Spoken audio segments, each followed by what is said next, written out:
चलिए बच्चों, स्टार्ट करते हैं आज हमारी अपनी न्यू चैप्टर की न्यू क्लास। तो आज हम पढ़ने वाले हैं क्लास 10th विज्ञान, जिसमें हमने अभी हाल ही में 10th क्लास विज्ञान का जो 24-25 के लिए इम्पोर्टेंट क्वेश्चनों का जो मॉड्यूल जारी किया गया है, उन क्वेश्चनों की हमने अभी प्रैक्टिस की है, जिसमें हमने 7 चैप्टरों को कंप्लीट कर लिया है। आज हमारी 8वीं क्लास है, 8वां अध्याय जिसके अंदर हम पढ़ने वाले हैं, जिस चैप्टर का हमारा नाम है क्या, आनुवांशिकता। तो आनुवांशिकता से रिलेटेड जो भी क्वेश्चन हमारे बनने वाले हैं, जिसके अंदर ऑब्जेक्टिव क्वेश्चन है हमारा, सही विकल्प हैं, खाली स्थान है, एक शब्द वाक्य में उत्तर है, सत्य असत्य हैं, 2 नंबर के क्वेश्चन, 3 नंबर के क्वेश्चन, 4 नंबर के क्वेश्चन, जो भी इस चैप्टर से पूछा जाने वाला है उनकी हम क्वेश्चनों की आज चर्चा करने वाले हैं। तो अभी तक जिन लोगों ने चैनल को सब्सक्राइब नहीं किया है वो चैनल को सब्सक्राइब कर दे, बेल आइकन दबा दे, वीडियो को लाइक कर दे, शेयर कर दे, जिससे आपको और भी आगे आने वाली क्लासों के नोटिफिकेशन मिलते रहें। तो अभी तक हमने 7 चैप्टर के अंदर बहुत इंपॉर्टेंट क्वेश्चनों का मटेरियल कंप्लीट कर लिया है, और आज हमारी इस क्लास के अंदर भी हम बहुत अच्छे अच्छे क्वेश्चनों का पैटर्न कंप्लीट करने वाले हैं। तो चलिए स्टार्ट करते हैं हमारी इस क्लास को। तो सबसे पहले हमें जो क्वेश्चन जो दे रखे हैं, हमें जो चैप्टर दे रखा है, चैप्टर हमारा जो 8 है, इस चैप्टर की यदि बात की जाए तो इसके अंदर जो कहानी दे रखी है ना, वो हमें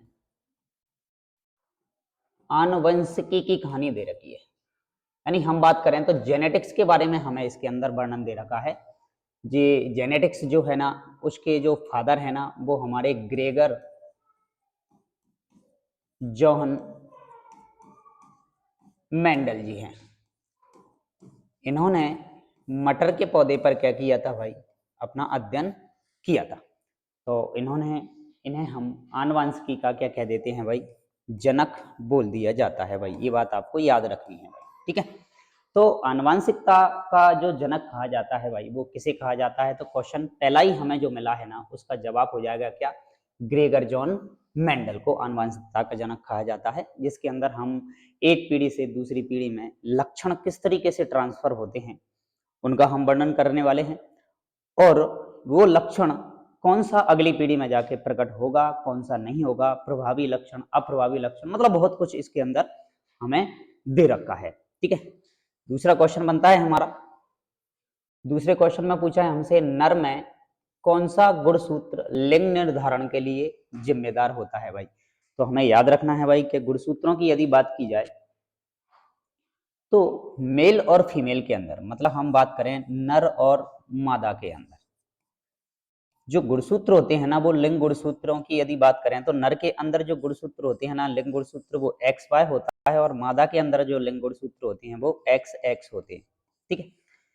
इनमें से क्या बात करें हम, 22 गुणसूत्र तो नर और मादा में दोनों में ही क्या होते हैं भाई, सेम होते हैं, मेल और फीमेल में। बट डिफरेंस होता है तो एक ही गुणसूत्र का डिफरेंस होता है, जो कि 23वें नंबर का होता है, उसे हम लिंग गुणसूत्र के नाम से जानते हैं। तो लिंग निर्धारण में जो हमारी मदद करने वाला है वो गुणसूत्र है हमारा क्या, XY गुणसूत्र। मतलब हम बात करें कि टोटल गुणसूत्रों की संख्या यदि मनुष्य के अंदर जो पाई जाती है ना, वो है हमारे पास कितनी, 23 जोड़ी भाई। गुणसूत्र जो है ना, क्रोमोसोम्स, वो जोड़ी में पाए जाते हैं। संख्या में यदि हम बात करें तो संख्या में कितने होते हैं भाई, 46 गुणसूत्र पाए जाते हैं। तो लिंग निर्धारण के लिए कि पैदा होने वाला जो बच्चा जो होगा वो लड़का होगा या लड़की होगी, इसके लिए जिम्मेदार हमारे शरीर में पाया जाता है क्या, XY गुणसूत्र। क्लियर? तो ये था हमारे इस क्वेश्चन का जवाब। दूसरा क्वेश्चन है हमारे पास कि निम्न में से कौन सा रोग आनुवांशिक रोग है भाई। तो भाई आनुवांशिक रोग की यदि हम बात करें ना, तो आनुवांशिक बीमारियां ऐसी बीमारियां होती हैं जो बीमारियां एक पीढ़ी से दूसरी पीढ़ी में पहुंचती हैं। जिस तरीके से हम बात करें कि किसी पेरेंट्स के अंदर यदि कोई ऐसी बीमारी है और वो बीमारी उनके बच्चों में भी यदि आती है, तो उस बीमारी को हम आनुवांशिक बीमारी कहते हैं। ये पीढ़ी दर पीढ़ी एक आगे चल के क्या होती रहती है, ट्रांसफर होती रहती है। तो उन बीमारियों में से हमारा है एक क्या, डायबिटीज, यानी जिसको हम शुगर की बीमारी भी कहते हैं। ये जो है ना, एक तरीके से आनुवांशिक बीमारी के अंतर्गत आती है, ठीक है। बात करते हैं अगली स्लाइड में।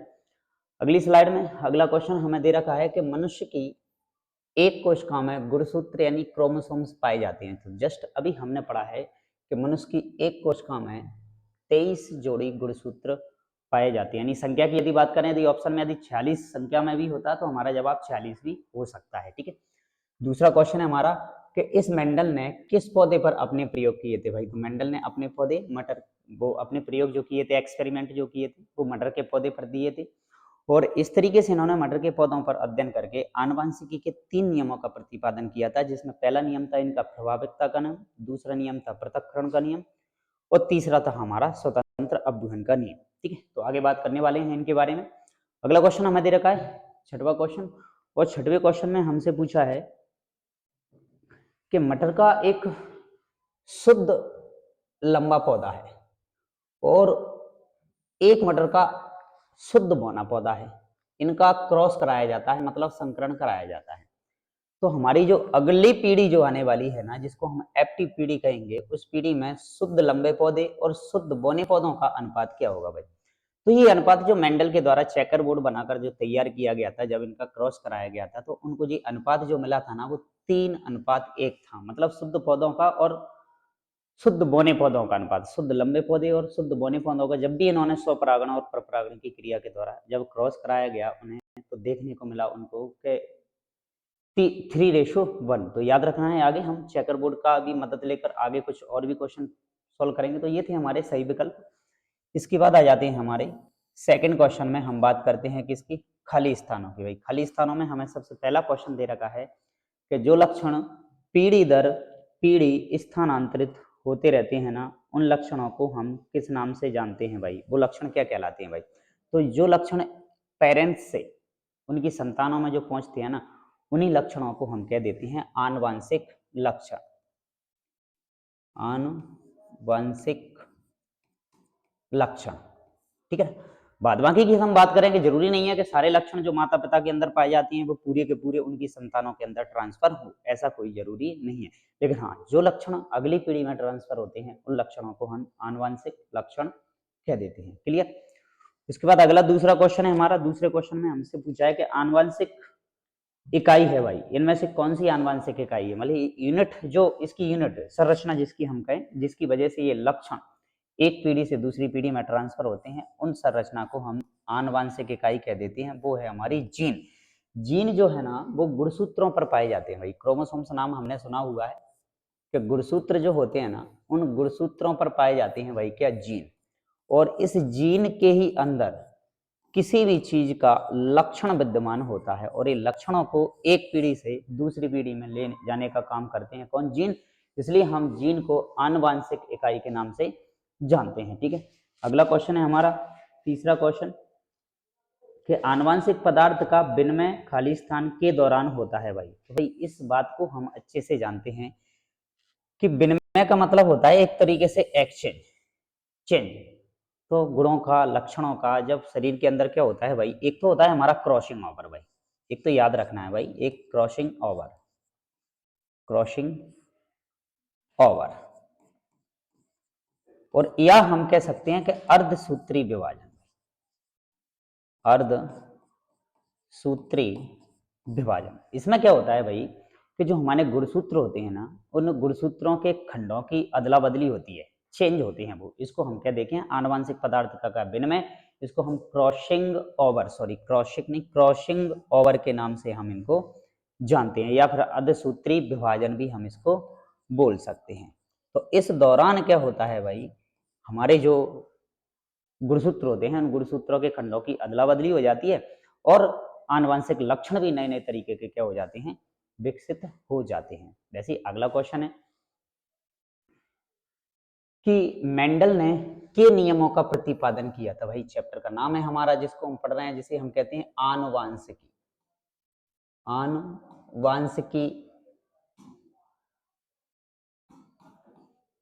सिकी, इसके नियमों का मेंडल ने क्या किया था भाई, प्रतिपादन किया था भाई। दूसरा क्वेश्चन है कि पांचवा क्वेश्चन में हमें दे रखा है कि सभी जीवों का शरीर खाली स्थान बना होता है भाई। जितने भी जीव जंतु है ना, उनका जो शरीर है ना, वो कोशिकाओं से तो मिलकर बना ही होता है भाई। कोशिका हमारे शरीर की सबसे छोटी संरचनात्मक और क्रियात्मक इकाई कहलाती है। ठीक है, तो हर जीव जंतु का शरीर, चाहे तो वो एक कोश की हो चाहे वो बहुकोश की हो, प्रत्येक जीव जंतु का जो शरीर है ना, वो मिलकर बना होता है क्या, छोटी छोटी कोशिकाओं से। ठीक है, आगे बढ़ते हैं अगले क्वेश्चन में कि मानव शिशु के लिंग निर्धारण खाली स्थान जोड़े द्वारा होता है। भाई अभी हमने क्वेश्चन पढ़ा था, लिंग निर्धारण के लिए हमारा 23वीं जोड़े का गुणसूत्र आवश्यक होता है, जिसे हम एक्स वाई गुणसूत्र के नाम से जानते हैं। भाई तो लिंग निर्धारण किस जोड़े के द्वारा होता है? एक्स वाई जोड़े, जिसको हम 23वें नंबर का जोड़ा कहते हैं। मतलब 22 गुणसूत्र तो मेल और फीमेल यानी नर और मादा में सेम होते हैं, बाकी का 23वीं नंबर का जो गुणसूत्र होता है ना, वो हमारा क्या होता है? अलग से होता है। वही लिंग निर्धारण के लिए क्या होता है? जिम्मेदार, जिसकी वजह से लड़के और लड़की का क्या होता है? जन्म। आनुवंशिकी का प्रतिपादन किसने किया था? भाई बिल्कुल अभी हमने पढ़ा है भाई, आनुवंशिकी का जो प्रतिपादन की यदि बात की जाए तो इसका जो प्रतिपादन किया, जिसे हम इसके फादर कहते हैं, वो फादर हमारे कहलाते हैं कौन? Gregor John Mendel. तो नाम याद रखना है भाई आप लोगों को सभी को, Gregor John Mendel, Gregor John Mendel.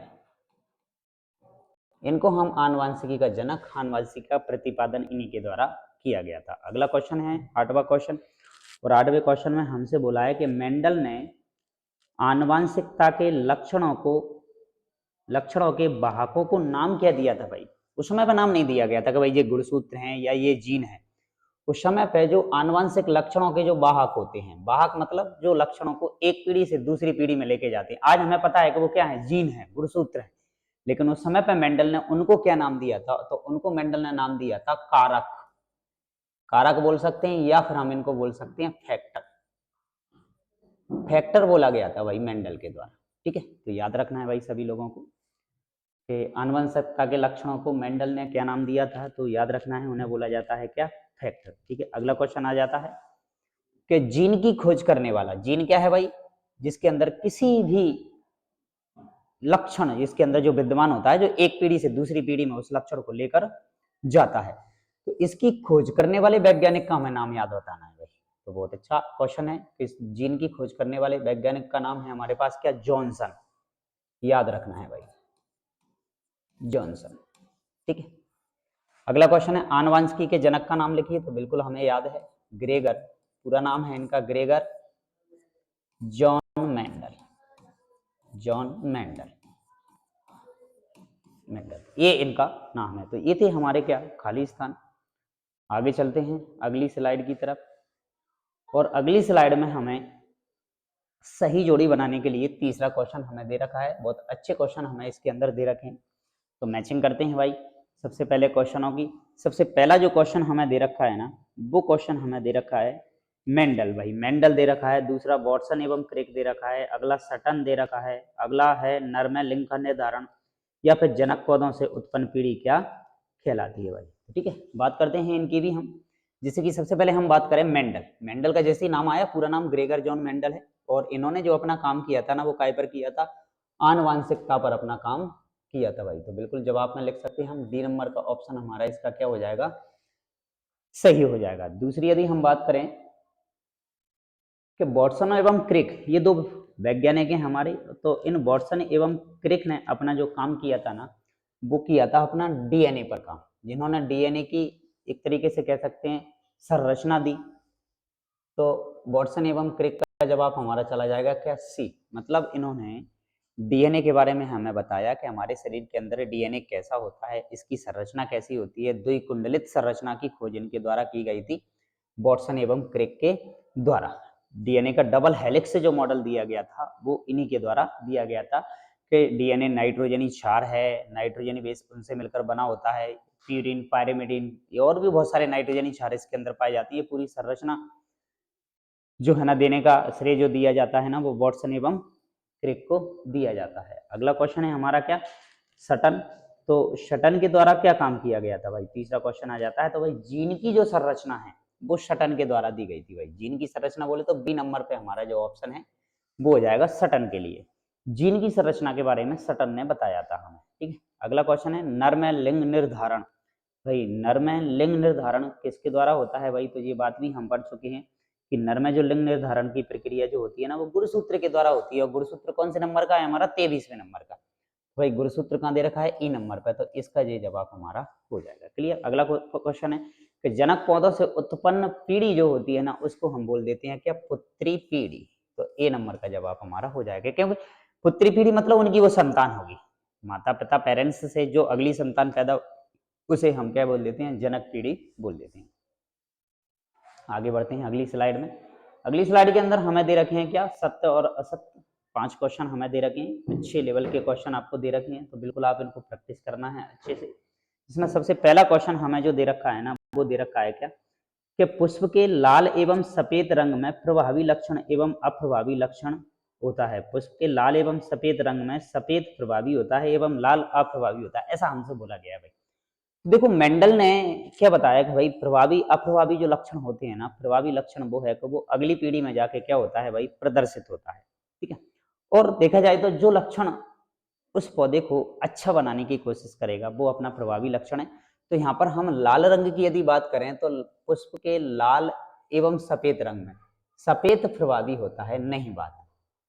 प्रभावी जो लक्षण होता है ना, वो होता है कौन सा, लाल लक्षण। और अप्रभावी जो लक्षण होता है ना, वो होता है हमारा कौन सा, सफेद। तो भाई ये जवाब जो है ना, वो हो जाएगा हमारा क्या, असत्य। असत्य हो जाएगा, ठीक है, ये बात हमें याद रखना है। अगला क्वेश्चन है कि बीजों के गोल एवं झुर्रीदार जो गुण होते हैं, उनमें से गोल लक्षण जो है ना, वो प्रभावी है और झुर्रीदार वो क्या है, बिल्कुल अप्रभावी। तो ये जवाब हमारा इसका हो जाएगा क्या, सत्य है भाई। मेंडल ने 7 जोड़ी विपर्यासी लक्षणों का मटर के पौधे के अंदर अध्ययन किया था। उन 7 जोड़ी लक्षणों में से ये लक्षण हमें देखने को मिलते हैं कि कौन से प्रभावी थे, कौन से क्या थे, अप्रभावी थे। तीसरे क्वेश्चन में हमें दे रखा है कि जिन अंगों का हम निरंतर उपयोग करते रहते हैं वे क्षीण हो जाते हैं, नहीं बात। भाई ये भी किसी वैज्ञानिक के द्वारा एक सिद्धांत दिया गया था कि भाई हम शरीर के अंगों का जितना ज्यादा उपयोग करते हैं भाई, वो शरीर के अंग हमारे उतने ही ज्यादा मजबूत होते चले जाते हैं। और जिन अंगों का उपयोग धीरे धीरे हम कम करते जाते हैं, वो अंग हमारे शरीर में से धीरे धीरे कम होते जाते हैं या क्षीण होते जाते हैं या अक्रियाशील होते जाते हैं। ऐसे अंगों को हम अब आगे जाके फिर बोलते हैं कि ये अंग हमारे अवशेषी अंग कहलाते हैं। जैसे आज यदि बात की जाए तो हमारे शरीर में करीबन 180 अवशेषी अंग पाए जाते हैं, जो पहले कभी हमारे पूर्वजों में क्या थे, विद्यमान थे, लेकिन आज की पीढ़ी में उन अंगों का क्या हो गया है, विलुप्त हो गया है, या जो पाए जाते हैं तो सिर्फ अवशेष के रूप में पाए जाते हैं, उन अंगों को हम अवशेषी अंग कह देते हैं। तो भाई यही क्वेश्चन पूछा गया है कि जिन अंगों का हम निरंतर उपयोग करते हैं वो क्षीण हो जाते हैं, नहीं भाई, ये और मजबूत होते जाते हैं। तो ये जवाब हमारा हो जाएगा कैसा, असत्य, ठीक है, ये क्लियर हमारा। दूसरा क्वेश्चन है अगला का, प्रकृति योग्यतम का चयन करती है भाई, बिल्कुल सही बात है। प्रकृति योग्यतम, प्रकृति योग्यतम का मतलब है प्रकृति के अंदर देखो ऐसी घटना घटित अपने आप होती रहती है कि इस प्रकृति के हिसाब से जो जीव अपने आप को ढाल लेता है, अपने आप में बदलाव कर लेता है, वो जीव तो इस पृथ्वी पर जीवित रहता है। अदरवाइज जो प्रकृति के हिसाब से अपने आप को बदल नहीं पाता है, वो जीव अपने आप प्रकृति में क्या हो जाता है, नष्ट हो जाता है। तो बिल्कुल सही जवाब है, सत्य जवाब है भाई, इसका ये जवाब हो जाएगा हमारा क्या, सही। अगला क्वेश्चन है कि जो गुण एक पीढ़ी से दूसरी पीढ़ी में संचरित नहीं होते हैं वे आनुवंशिक गुण कहलाते हैं, नहीं बात। आनुवंशिक गुण तो, आनुवंशिक लक्षण तो हम उन्हें कहते हैं जो लक्षण एक पीढ़ी से दूसरी पीढ़ी में ट्रांसफर होते हैं भाई। तो ये जवाब हमारा क्या हो जाएगा भाई, असत्य हो जाएगा, क्लियर। तो ये था पैटर्न, बहुत अच्छा सत्य सत्य क्वेश्चनों का। आगे बढ़ते हैं अगले क्वेश्चन की तरफ, और अगले क्वेश्चन के अंदर हमें दे रखे हैं क्या, 2 अंक वाले क्वेश्चन भाई, ठीक है। इसके अंदर हमें जो सेट दे रखा था ना, एक शब्द वाक्य का क्वेश्चन, तो वो जवाब हमें नहीं दे रखे। आगे हम बात करते हैं सबसे पहले आनुवंशिक लक्षणों की। अब ये आनुवंशिक लक्षण क्या होते हैं भाई, तो जो भी जीवधारी हो, चाहे वो मनुष्य हो या कोई अन्य जीवधारी हो, उसमें पीढ़ी दर पीढ़ी, पीढ़ी दर पीढ़ी का मतलब यही होता है कि उनके माता पिता से उनकी संतान के अंदर, फिर उनसे अगली पीढ़ी के अंदर, अगली संतान के अंदर, इस तरीके से लक्षणों का संचरण होना यानी जाना, उसी को हम कहते हैं क्या, आनुवांशिकता। और ये जो लक्षण उनमें पाए जाते हैं जो एक पीढ़ी से दूसरी पीढ़ी में पहुंचते हैं, उन लक्षणों को ही हम कह देते हैं क्या, आनुवांशिक लक्षण, जो कि किसी भी जाति के लिए बहुत महत्वपूर्ण लक्षण होते हैं, जो कि उनके माता पिता या पेरेंट्स से प्राप्त होते हैं, क्लियर। चैप्टर का नाम था हमारा जेनेटिक्स या आनुवंशिकी, जिसका जनक जो बोला जाता है ना वो ग्रेगर जॉन मेंडल को बोला जाता है। और इस मेंडल भाई साहब ने मटर के पौधे पर क्या किया था भाई, अध्ययन किया था, जिसे हम गार्डन पी के नाम से जानते हैं भाई, गार्डन पी। ठीक है, याद रखना है, ठीक है, गार्डन पी। और इसने इस मटर के पौधे में 7 जोड़ी विपरीत लक्षणों का क्या किया था, अध्ययन किया था। विपरीत लक्षणों का क्या किया था, अध्ययन किया था। तो किसे कहते हैं भाई हम आनुवंशिकी, तो विज्ञान की वह शाखा जिसमें हम इन आनुवंशिक लक्षणों और उनके संचरण और उनके कारणों का क्या करते हैं भाई, स्टडी करते हैं ना, उनको हम कह देते हैं क्या, आनुवंशिकी।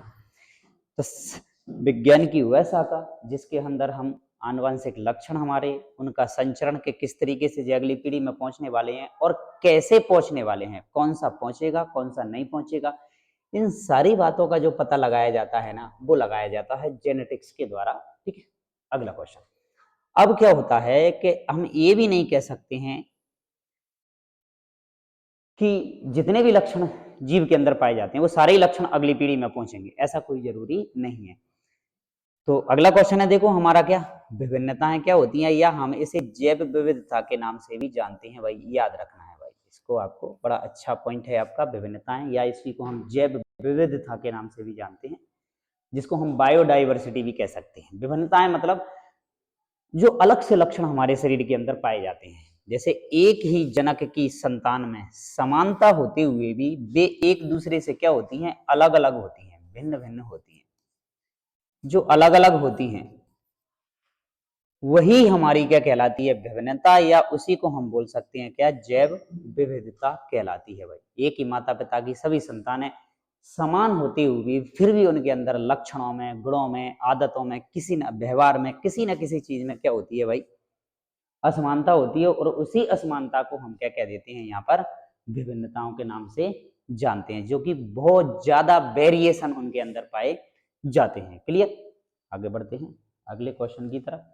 अगला क्वेश्चन है हमारा प्रभावी लक्षण। बिल्कुल हमने अभी चर्चा की थी कि प्रभावी लक्षण कौन से होंगे, मेंडल ने बताया था भाई इनके बारे में कि प्रभावी लक्षण क्या है, कि जब विपरीत लक्षणों के जोड़े में क्रॉस कराया जाता है भाई। इस लाइन का मतलब ये है कि एक तो हमने शुद्ध लंबा पौधा ले लिया और एक हमने शुद्ध बौना पौधा ले लिया, ये 2 लक्षण ले लिए, तो ये दोनों लक्षण आपस में एक दूसरे के क्या कहलाएंगे भाई, विपरीत लक्षण कहलाएंगे भाई, विपरीत। विपरीत ऐसे पौधों के जोड़ों में यदि क्रॉस कराया जाता है तो जो लक्षण इनसे जो संतान बनने वाली है, संतान जो बनने वाली है, उनके अंदर जो लक्षण आने वाले हैं, तो जो लक्षण आने वाले हैं ना वो तो कहलाएंगे क्या, प्रभावी लक्षण। और जो लक्षण छिपे रह जाएंगे, उनका गुण उनमें प्रदर्शित नहीं होगा, वो कहलाएंगे अप्रभावी। तो इन्हें प्रभावी लक्षण कहते हैं। जैसे अप्रभावी का भी क्वेश्चन यही हो गया कि अप्रभावी है कि जब विपरीत लक्षणों के जोड़े में क्रॉस कराया जाता है तब पहली पीढ़ी में लक्षण छिपा रह जाता है, वह अप्रभावी लक्षण कहलाता है। ठीक है, अब आता है कि एक संकर क्रॉस क्या होता है भाई। मेंडल ने क्या किया था, संकरण करवाया था भाई, पौधों के अंदर क्या करवाया था उसने, संकरण। संकरण कराने के लिए वो क्या करता था भाई, विभिन्न विभिन्न प्रकार के मटर के लक्षणों को देखता। फूल का भी लक्षण हो सकता है, वो फली का भी लक्षण हो सकता है, बीज गोल का भी हो सकता है, झुर्रीदार भी हो सकता है, ऐसे बहुत तरीके के लक्षणों को वो लेता था और संकरण कराता था, क्रॉस कराता था स्वपरागण और परपरागण की क्रिया के द्वारा। तो जब वो मेंडल एक जोड़ी विपरीत लक्षणों को ध्यान में रखकर क्रॉस कराता था तो हम उसे एक संकर क्रॉस कह देते थे। जैसे कि मान लो एक जोड़ी लक्षण को ध्यान में रखा उसने तो एक संकर क्रॉस कहलाएगा। 2 जोड़ी लक्षणों को ध्यान में रखा तो 2 जोड़ी संकर क्रॉस कहलाएगा, हमारा द्विसंकर क्रॉस कहेंगे। और 3 जोड़ी लक्षणों को ध्यान में रखा उसने तो हम उसको त्रिसंकर क्रॉस कहेंगे। उस तरीके से उसने करीबन 7 जोड़ी लक्षणों का क्या किया था भाई, अध्ययन किया था भाई। ये क्वेश्चन है हमारा। तो एक संकर क्रॉस हमारा क्लियर हुआ। आगे बढ़ते हैं अगले क्वेश्चन की तरफ। अगला क्वेश्चन हमारा आ गया क्या, द्विसंकर क्रॉस किसे कहते हैं। तो द्विसंकर क्रॉस 2 विपरीत लक्षणों को लेकर यदि कराया गया जो संकरण होता है ना, तो उसे हम क्या कह देते हैं भाई, द्विसंकर क्रॉस कह देते हैं, डाई हाइब्रिड। ठीक है, तो ये थे हमारे 2 अंकों वाले क्वेश्चन। अब आ जाता है हमारा 3 अंक वाले क्वेश्चनों का पैटर्न, जिसमें हमसे सबसे पहला जो क्वेश्चन पूछा गया है वो क्वेश्चन है हमारा क्या, कि एकल जीव द्वारा उपार्जित लक्षण सामान्यतः अगली पीढ़ी में वंशागत नहीं होते हैं। क्यों भाई? उपार्जित लक्षण हम उन लक्षणों को कहते हैं जो हम वातावरण से ग्रहण करते हैं। वातावरण से क्या करते हैं भाई?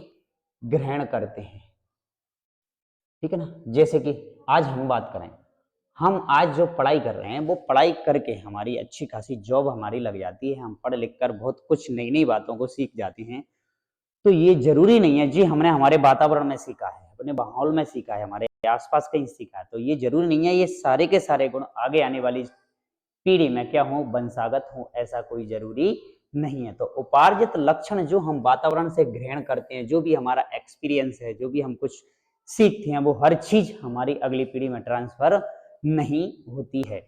तो वही है कि एकल जीव द्वारा उपार्जित लक्षण सामान्यतः अगली पीढ़ी में वंशागत इसलिए नहीं होते हैं क्योंकि वह जनन की क्रिया द्वारा अपने संततियों में यह गुण नहीं पहुंचा सकता।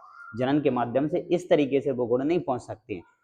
उस जीव की मृत्यु के साथ जो भी लक्षण उसने उपार्जित किए थे, वातावरण से जो लक्षण उन्होंने ग्रहण किए थे, वो सारे के सारे लक्षण वातावरण में क्या हो जाते हैं? नष्ट। अगली उनकी जो संतान पैदा होने वाली है उनको फिर से अपने नए लक्षण ग्रहण करने पड़ेंगे, उपार्जित करने पड़ेंगे, तब जाके वो उस लेवल पर पहुंच पाएगी। तो वो सारी एक्सपीरियंस उनका जो हो जाता है ना, वो क्या हो जाता है? खत्म हो जाता है। ठीक है, ये था इसका जवाब।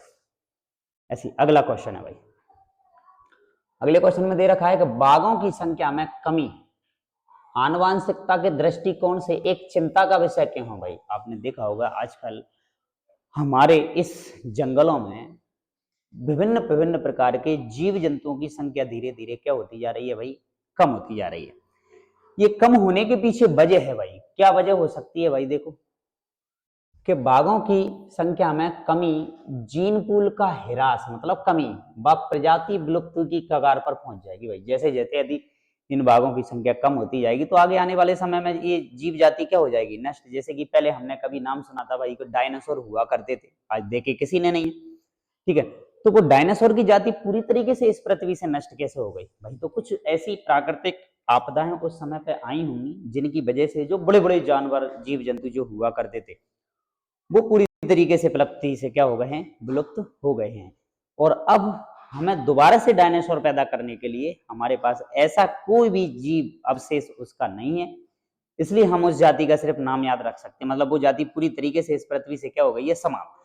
यदि इसी तरीके से अन्य जीव जंतु भी यदि अपनी संख्या विलुप्त कर लेंगे तो उस जाति का सिर्फ नाम ही इस पृथ्वी पर रह जाएगा और हम उसका सिर्फ नाम ही याद रखेंगे, वो जाति देखने को हमें नहीं मिलेगी। इसलिए आनुवंशिकी की दृष्टि से ये एक चिंता का विषय है। इसलिए हमें इन चीजों पर बड़ा विशेष ध्यान देना चाहिए कि जो जाति कगार पर चल रही है नष्ट होने के, पर हमें उसको बचाने के प्रयास किए जाने चाहिए। इसके लिए सरकार ने अलग अलग व्यवस्थाएं, अलग अलग नियम कानून बना रखे हैं, ठीक है। इनका सर्वे भी किया जाता है कि कौन सी जाति नष्ट होने के कगार पर चल रही है, किस जाति को हमें बचा के रखना है। बिल्कुल, तो प्रकृति के अंदर जो बदलाव मनुष्य ने जो किए है ना, उससे प्रकृति का वो लोग पूरा का पूरा सिस्टम बिगड़ता हुआ जा रहा है, जिसमें मनुष्य की ही क्रियाकलापों के फलस्वरूप मनुष्य ने ही प्रकृति को क्या कर दिया है? बिगाड़ दिया है। इसी की वजह से आज पृथ्वी पर इतनी सारी आपदाएं आती हैं, ठीक है। तो बात करते हैं अगले क्वेश्चन की तरफ। तो किस प्रकार जनन की विभिन्नताएं अधिक स्थायी होती हैं? भाई इतना तो पता है हमें कि जब भी कोई जीव के अंदर जनन होगा तो विभिन्नताएं कुछ ना कुछ तो आएंगी, चाहे वो तो लैंगिक जनन हो चाहे वो अलैंगिक हो। लेकिन हम बात करते हैं कि जब किसी जीव के अंदर लैंगिक जनन होता है तो उस समय पर विभिन्नताएं आने की चांसेस बहुत ज्यादा होते हैं। और क्यों? तो अलैंगिक प्रजनन द्वारा उत्पन्न जीवों में व्याप्त विभिन्नताएं अधिक स्थायी होती हैं भाई, लंबे समय तक चलने वाली हैं भाई, ठीक है। क्यों? क्योंकि उनमें असूत्री विभाजन में क्रॉसिंग ओवर के द्वारा लक्षण आपस में मिश्रित नहीं होती हैं। मतलब हम ये कहें कि अलैंगिक जनन के द्वारा यदि किसी जनक से किसी नए जीव का निर्माण हो रहा है तो जनक के अंदर जो लक्षण थे वही लक्षण आगे आने वाले जीव के अंदर आ जाते हैं। ऐसा संभव होता है किसके द्वारा? अलैंगिक जनन के द्वारा। लेकिन यदि लैंगिक जनन उनके अंदर होता है तो आगे आने वाली पीढ़ी में उनके माता पिता से भी, पेरेंट्स से भी, जनक से भी डिफरेंट लक्षण प्रदर्शित हो जाते हैं। ठीक है, तो अधिक स्थायी होती हैं। जबकि लैंगिक जनन में पीढ़ी दर पीढ़ी लक्षण आपस में मिलकर और नई नई विभिन्नताओं को जन्म देती हैं। बहुत ज्यादा विभिन्नताएं जो पैदा होने वाली हैं वो किससे होने वाली हैं? लैंगिक जनन से उत्पन्न होने वाली है। डीएनए की इस पूरी प्रोसेस के अंदर बहुत महत्वपूर्ण भूमिका होती है, जो उनकी फोटोकॉपियां बनाते समय न्यून त्रुटियां अलैंगिक प्रजनन में विभिन्नताओं को अधिक स्थायी बना देती हैं। तो ये पूरी प्रोसेस थी कि किस तरीके से जनन की प्रक्रिया में विभिन्नताएं सबसे ज्यादा स्थायी होने वाली है। तो आगे बढ़ते हैं अगले क्वेश्चन की तरफ। अगले क्वेश्चन में हमसे पूछा है भाई, गुणसूत्र क्या होते हैं भाई, इसके कार्य लिखिए भाई। ये क्वेश्चन है हमारे पास। तो गुणसूत्र हमने पढ़ा है कि हमारी एक कोशिका के अंदर, एक सेल के अंदर गुणसूत्रों की जो संख्या होती है ना, वो कितनी होती है? 23 जोड़ी होती है। या फिर हम बात करें संख्या में कितनी होती है भाई? 40।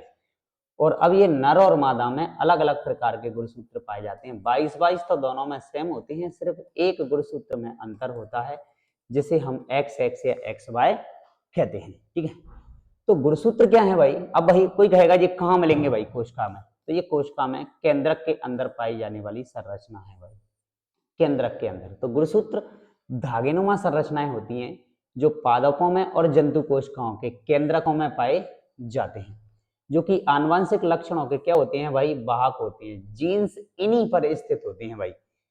जो हमने बोला है ना, जीन जो होते हैं जिनके अंदर किसी एक चीज का क्या होता है? लक्षण, वो इसी पर उपस्थित होते हैं। और ये पीढ़ी दर पीढ़ी लक्षणों की वंशागति का बनाए रखने का काम करते हैं। इस तरीके से इनका काम होता है गुणसूत्रों का। ठीक है, आगे है कि मेंडल के नियमों के महत्व बताइए भाई। मेंडल ने अपने 3 नियम दिए थे भाई। मेंडल ने आनुवंशिकी के कितने नियमों का प्रतिपादन किया भाई? 3 नियमों का प्रतिपादन किया था। ठीक है, प्रभाविकता का नियम, पृथक्करण का नियम और स्वतंत्र अभियन का नियम। तो इनका काम क्या था भाई? मेंडल के नियम वंशागति की प्रक्रिया को समझाने हेतु बहुत ही ज्यादा महत्वपूर्ण है भाई। यदि शायद मेंडल यदि इन नियमों का प्रतिपादन नहीं करता तो शायद है कि आज हमें जेनेटिक्स यानी आनुवंशिकी पढ़ने को मिल पाती। ये नियम जीवों के मध्य विभिन्न प्रकार की समानताएं हैं, समानता मतलब और असमानताएं, जो भी विभिन्नताएं हैं, समानता हैं, उनका कारण व्यक्त करते हैं। और पीढ़ी दर पीढ़ी होने वाले जो लक्षणों की वंशागत की होती है वो इन्हीं नियमों के द्वारा उनकी क्या की जाती है? व्याख्या की जाती है। तो इस तरीके से 3 नियमों का प्रतिपादन मेंडल ने किया और उनके आधार पर हम इस तरीके से किसी भी जीव के बारे में पता कर सकते हैं। ठीक है, अगला क्वेश्चन आ जाता है, जैसे कि मेंडल का जो सबसे पहला जो नियम था, जिसे हम प्रभाविकता का नियम कहते हैं भाई, ये था इनका पहला नियम मेंडल का। प्रभाविकता के नियम में क्या बताया? मेंडल ने 2 चीजों के बारे में हमसे चर्चा की कि एक तो प्रभावी लक्षण और एक अप्रभावी लक्षण।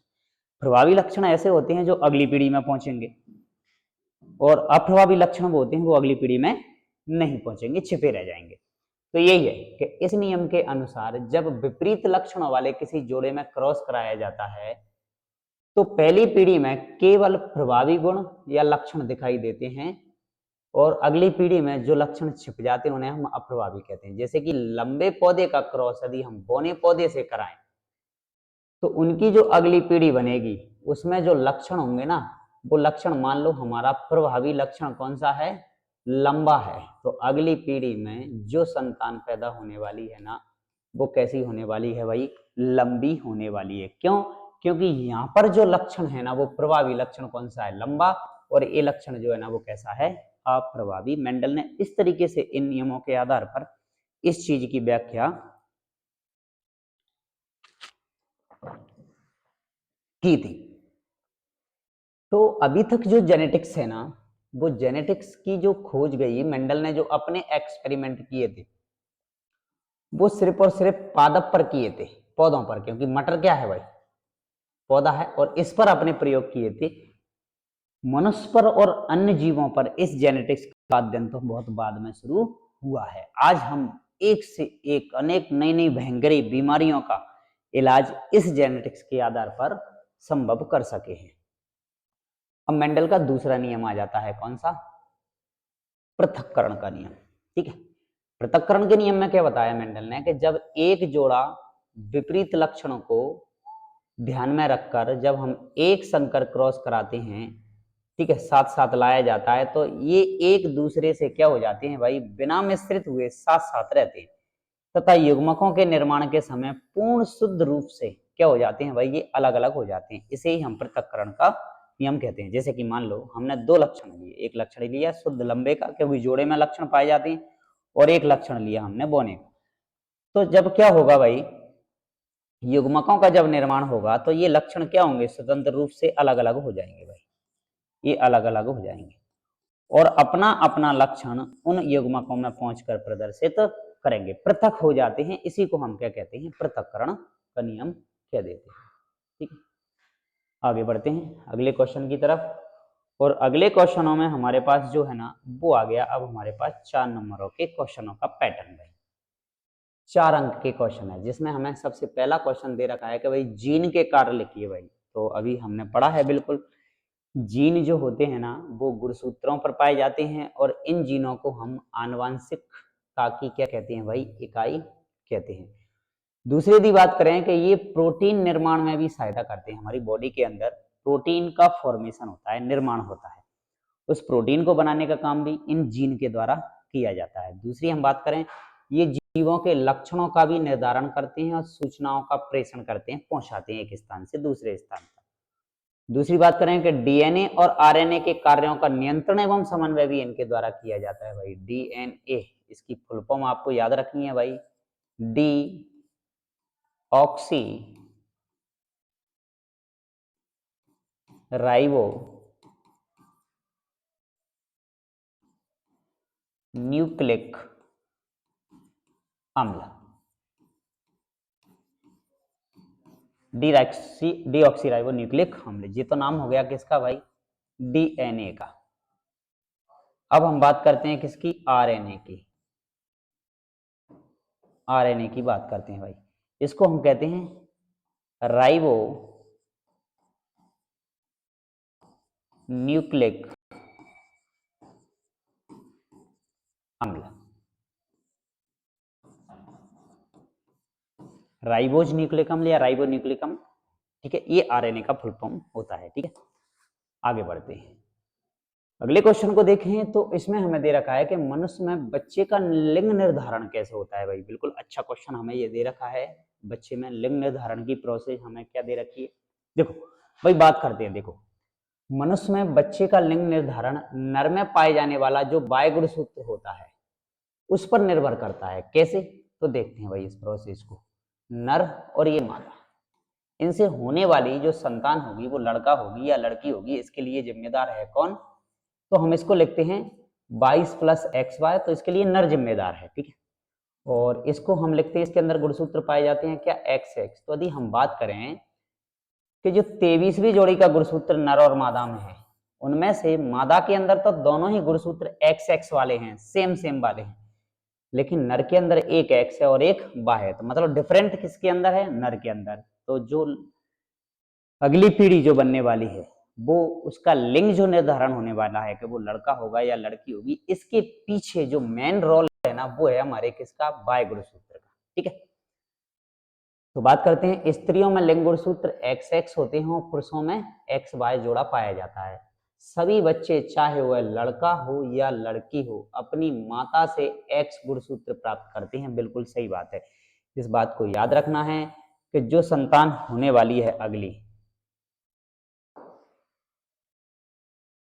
वो संतान को जो X गुणसूत्र मिलने वाला है वो X गुणसूत्र किससे मिलने वाला है भाई, वो मिलेगा उनको किससे, माता से। ठीक है, ये बात भी हमें याद रखनी है।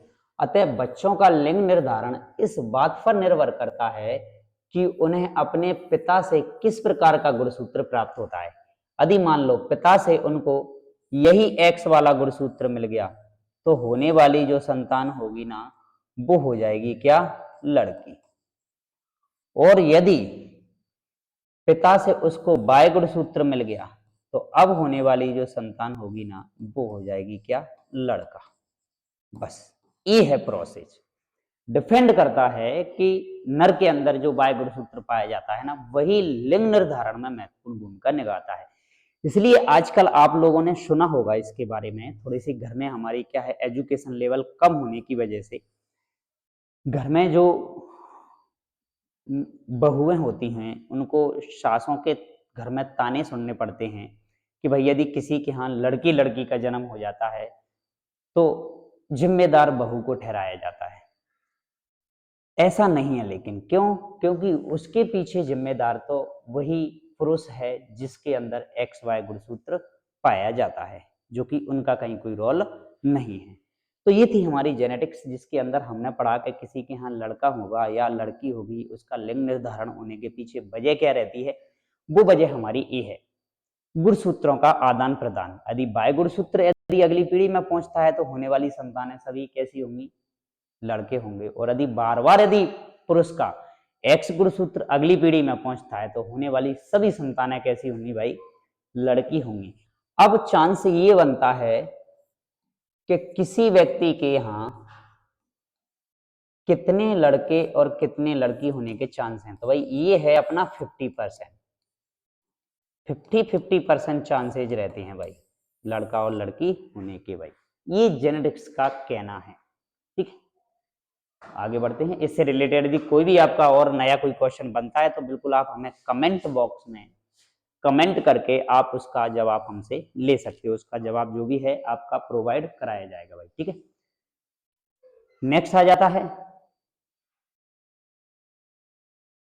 अगला क्वेश्चन कि लिंग निर्धारण में बाय गुणसूत्र की भूमिका को समझाइए। तो जस्ट अभी हमने इस क्वेश्चन को डिस्कस किया है कि लिंग निर्धारण में बाय गुणसूत्र की बहुत अहम भूमिका होती है। स्त्रियों में लिंग गुणसूत्र के रूप में XX और पुरुषों में XY।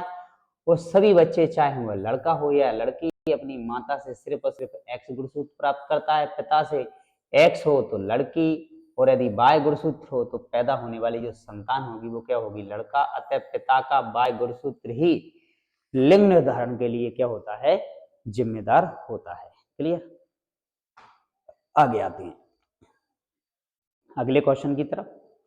और अगले क्वेश्चन में हमें दे रखा है कि संतति में नर और मादा जनकों के द्वारा आनुवंशिक योगदान में बराबर की भागीदारी किस प्रकार सुनिश्चित की जाती है। भाई देखते हैं, समझते हैं क्या क्वेश्चन है। देखो,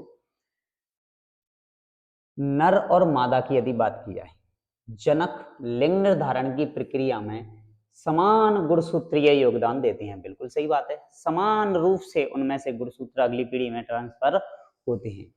अर्धसूत्री विभाजन की प्रक्रिया के द्वारा दोनों जनकों के गुणसूत्र क्रॉसिंग ओवर या अर्धसूत्री विभाजन के दौरान लक्षणों का क्या करते हैं भाई, आदान प्रदान करते हैं, जिससे संतति में आनुवंशिक रूप से दोनों ही जनकों के लक्षण का क्या हो जाता है भाई, समावेश हो जाता है, ट्रांसफर हो जाते हैं।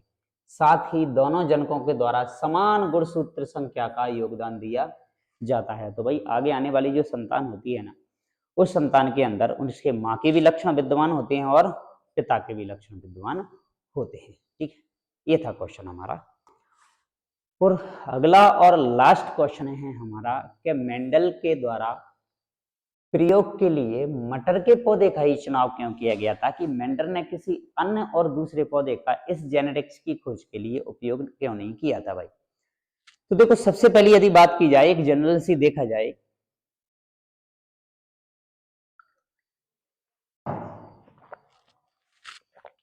कि शायद ही है कि यदि इस मटर के पौधे के अलावा मेंडल यदि किसी दूसरे पौधे का उपयोग अपनी जेनेटिक्स के लिए करता तो शायद है उसको इतनी जल्दी रिजल्ट मिल पाता कि जेनेटिक्स में इस तरीके से ये होता है, ये करना पड़ेगा, और जेनेटिक्स की शायद खोज उस समय पे नहीं हो पाती।